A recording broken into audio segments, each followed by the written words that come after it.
So the new Apple TV came out last week. No, not an actual TV just yet.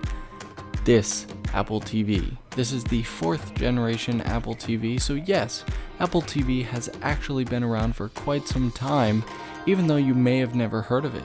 It's one of Apple's coolest products, yet it's never had any sort of ad or TV commercial, at least as far as I'm concerned. This year's model actually comes with 2 different models.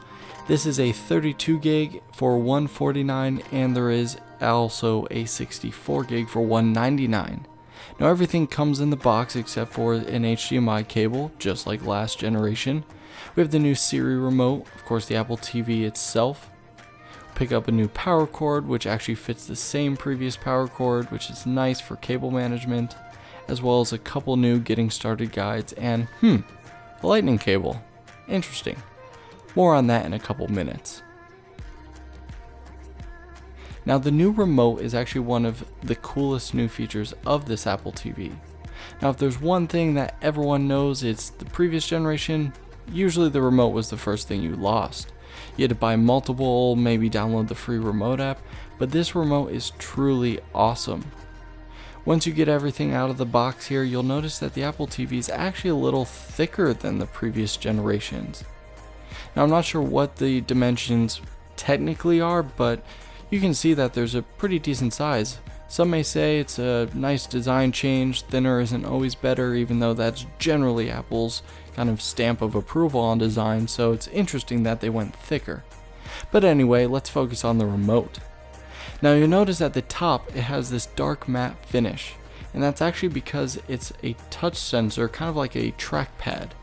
It plugs in via a lightning cable, which is really nice so you don't have to buy those funky flat batteries, and it will give you a couple months on each charge depending on how you use it.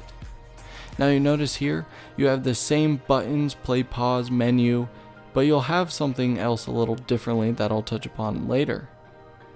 In addition, since the new Apple TV supports games, you can now get third-party Bluetooth game controllers like this Nimbus Steel series. Now this controller is awesome. It was $50. It actually is sold at Apple stores along with the Apple TV. It feels just like an Xbox One controller, maybe slightly smaller, but to me, it feels pretty freaking awesome. The controls are fantastic, and one of the coolest features is it charges via a lightning cable, so you don't need to carry around a bunch of different cables. Now another big feature is a whole new user interface for the Apple TV. The ability to finally download apps that you want, not just the Apple approved forced apps that you'd wake up one day and you just have 10 new apps. Now you can actually go into an app store, download different utility apps, games, streaming services, anything. And everything is controlled by Siri.